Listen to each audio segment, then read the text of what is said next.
Assalamualaikum warahmatullahi wabarakatuh. Selamat pagi anak-anak. Bagaimana kabar kalian semua di rumah?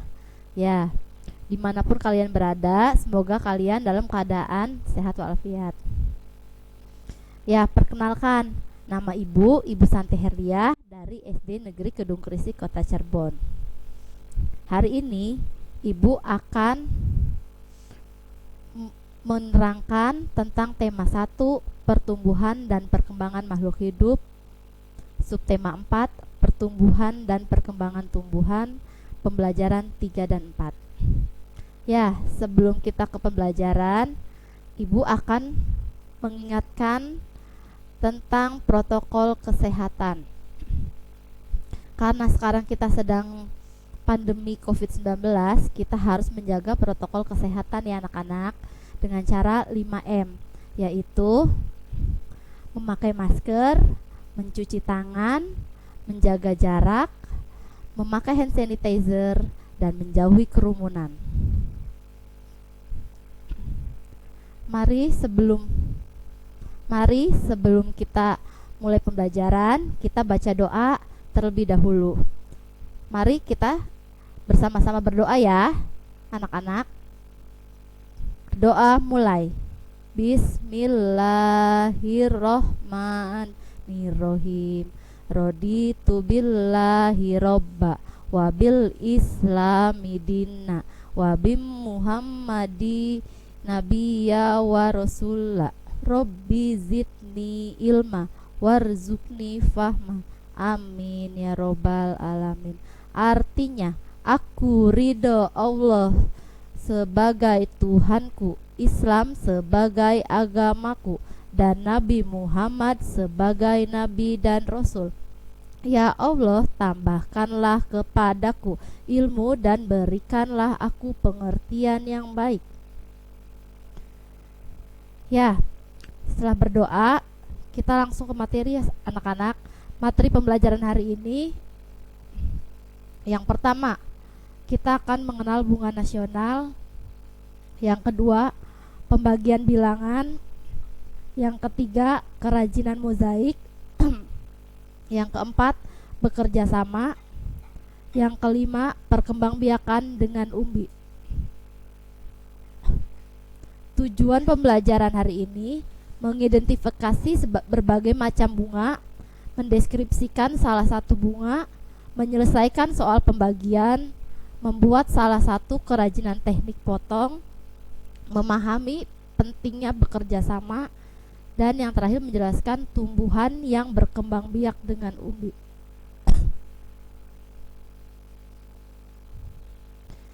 Ya, sekarang lanjut ya ke materi. Perhatikan gambar di bawah ini. Di sini ada gambar apa anak-anak? Ya betul, di sini ada gambar kebun yang dihiasi oleh berbagai macam tanaman bunga. Ya. Lihat gambar selanjutnya. Ini ada gambar apa anak-anak? Ya, betul, halaman sekolah yang dihiasi berbagai macam bunga. Dan ini gambar halaman depan rumah yang dihiasi berbagai macam bunga. Mengapa di depan sekolah dan di halaman rumah kita hiasi agar rumah kita terlihat indah dan segar ya. Bunga juga dapat dijadikan sebagai dekorasi ataupun hiasan. Seperti contohnya dekorasi pesta ulang tahun, dekorasi pernikahan, dan dekorasi di dalam rumah.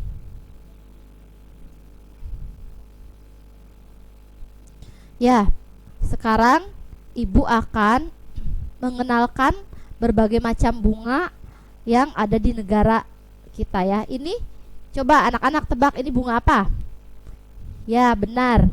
Ini bunga sakura. Bunga sakura dari mana? Dari negara Jepang. Jepang ya anak-anak, bunga sakura berasal dari negara Jepang. Nah, selanjutnya ini ada bunga apa? Ya betul, ini adalah bunga tulip. Dari mana asal bunga tulip? Coba. Ini bendera apa anak-anak? Ya, betul, Belanda. Bunga tulip berasal dari negara Belanda. Selanjutnya, ya, ini ada bunga mawar. Dari mana asal bunga mawar? Ya, ini adalah bendera Inggris. Bunga mawar berasal dari negara Inggris.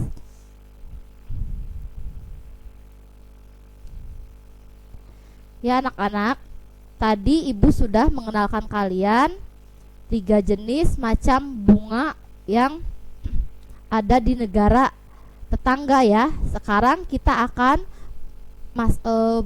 mengenalkan macam-macam bunga yang ada di negara Indonesia.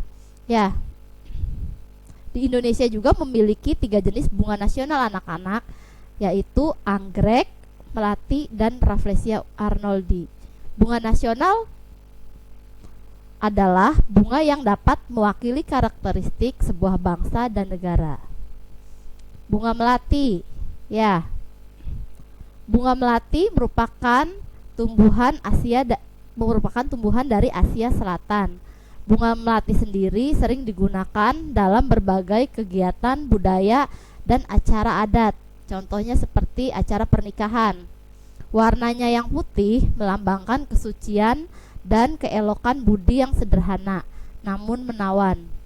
Aromanya yang harum lembut memberi makna lembut, nyaman, dan tenang. Sehingga bunga ini dianggap mewakili karakter bangsa Indonesia yang sederhana, penuh kesucian, dan memiliki baikan budi pekerti. Selanjutnya, bunga anggrek. Ya, bunga anggrek biasanya tumbuh menempel pada batang atau cabang pohon. Merupakan salah satu jenis anggrek asli dari Indonesia. Warnanya yang putih memancarkan keindahan, membuatnya terpilih sebagai bunga nasional Indonesia. Yang terakhir, bunga Rafflesia arnoldi. Bunga ini merupakan bunga yang tidak memiliki batang, daun maupun akar, namun memiliki kelopak bunga yang mekar di atas batang luar sebagai tanaman parasit.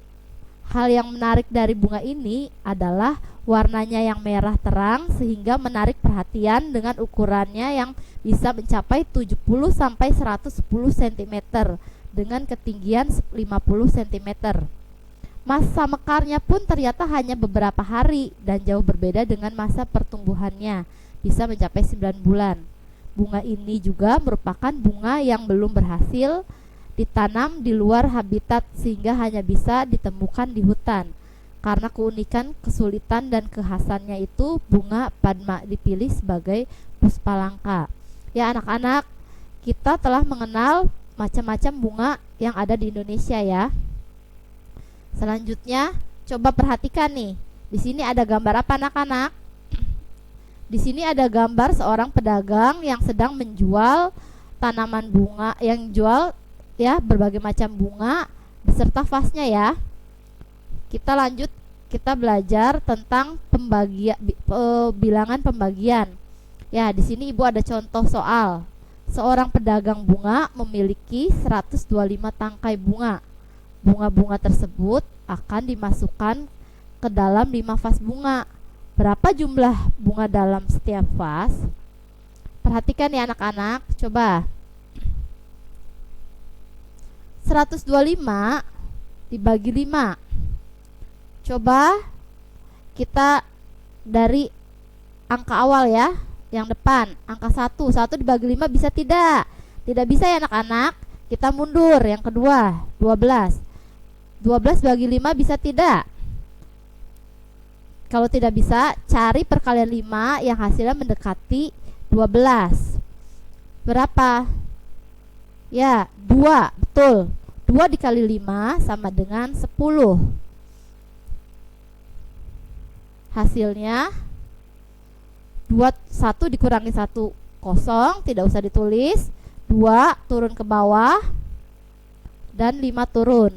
Sekarang 25 bagi 5 sama dengan, Ya, 5 betul. 5 kali 5 sama dengan 25. 25 kurangi 25 sama dengan 0. Jadi hasilnya 125 dibagi 25 sama dengan 25. Jadi masing-masing vas berisi 25 tangkai bunga. Ya anak-anak, sudah paham belum? Ya, ini adalah contoh bilangan pembagian ya. Selanjutnya, Ibu akan menerangkan tentang kerajinan mozaik. Apa itu kerajinan mozaik anak-anak? Ya, kerajinan mozaik adalah karya seni yang menggabungkan potongan-potongan kecil benda seperti kertas, kaca, atau keramik sehingga membentuk gambar yang indah. Potongan-potongan kecil tersebut direkatkan menggunakan lem sehingga membentuk pola yang diinginkan. Ya, membuat kerajinan mozaik memerlukan alat dan bahan. Yang pertama, gunting, lem, pensil, kertas HVS, dan kertas origami. Di sini Ibu menggunakan kertas origami. Bisa juga menggunakan pecahan kaca atau keramik ya anak-anak. Di sini setelah ini Ibu akan melihatkan video.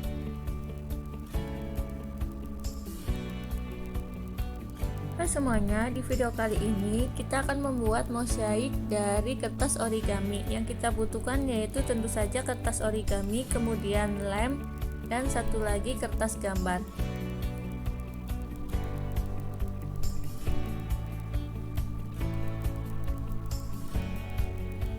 Pertama, kita potong-potong dulu kertas origaminya menjadi potongan kecil-kecil.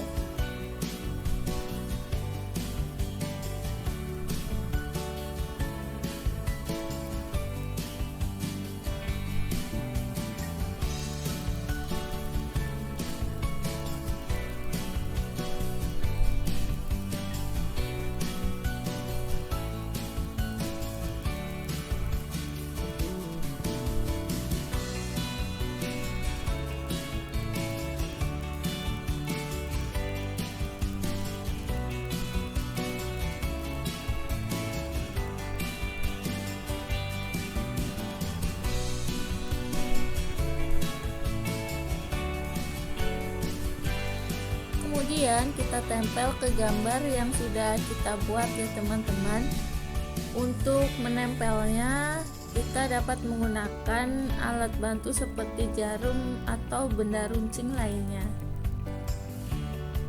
Tutupi pola secara menyeluruh dengan kertas origami sesuai dengan keinginan kalian ya. Untuk membuat garis yang membatasi ruangan atau bidang digunakan tempelan-tempelan yang berbeda warna. Di sini contohnya untuk bagian tengah aku menggunakan warna kuning ya. Kemudian nanti untuk pinggirnya atau bagian lain luarnya kita gunakan warna lain agar terlihat jelas perbedaannya.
Ya anak-anak, bagaimana kalian semua sudah menonton videonya? Ya, itu adalah contoh video cara membuat kerajinan mozaik menggunakan kertas origami. Kalian semua bisa mencobanya di rumah ya bersama mama dan papa kalian. Perhatikan anak-anak. Lihat selanjutnya, ini ada gambar apa nih? Ya betul, ada siswa dan siswi yang sedang membersihkan kelas. Di sini ada yang sedang menghapus papan tulis, ada yang sedang membersihkan kaca, dan sedang menyapu lantai. Di sini adalah contoh ya siswa-siswi yang sedang bekerja sama membersihkan ruangan kelas.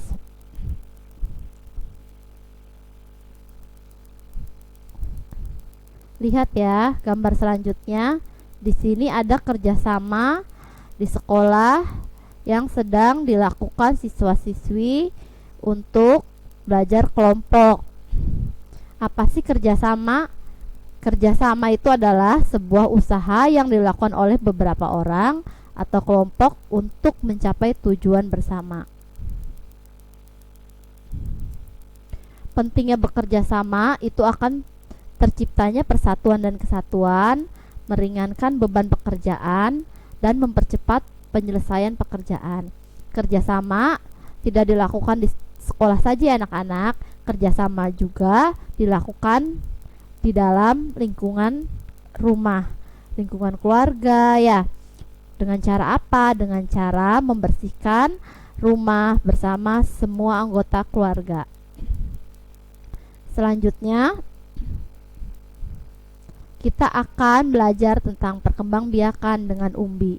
Perkembangbiakan dengan umbi diantaranya yang pertama ada umbi akar. Apa itu umbi akar? Umbi akar merupakan umbi yang terbentuk dari akar tunggang. Contohnya, apa ini anak-anak? Ya betul, ini ada wortel. Wortel termasuk umbi akar. Ada singkong ya, dan ada lobak.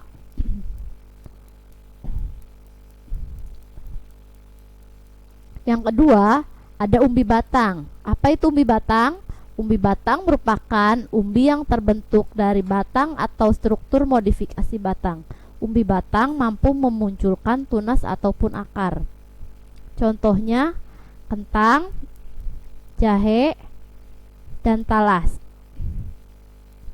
Yang ketiga ada umbi lapis. Umbi lapis adalah sejenis umbi yang terbentuk dari tumpukan pangkal daun yang tersusun rapat. Contohnya bawang, bawang merah, bawang putih, dan bawang bombay. Ya anak-anak, tadi kita sudah belajar tentang bunga nasional, pembilangan bagian ya, terus bekerja sama, kerajinan mozaik, dan yang terakhir bunga nasional. Jadi kesimpulannya adalah bunga nasional di Indonesia itu diantaranya banyak ya, ada melati, ada bunga anggrek, dan ada bunga Rafflesia arnoldi. Begitu juga dengan menyelesaikan soal pembagian, bisa dilakukan dengan cara bersusun. Dan kerajinan mozaik merupakan salah satu kerajinan dengan teknik potong. Lalu bekerja sama juga adalah mempercepat dan meringankan pekerjaan serta menggalang persatuan dan kesatuan. Yang terakhir, perkembangbiakan dengan umbi dibagi menjadi 3, yaitu umbi akar, umbi batang, dan umbi lapis. Ya, sekian dari Bu Santi. Bila ada kesalahan mohon maaf. Billahi taufiq wal hidayah. Wassalamualaikum warahmatullahi wabarakatuh.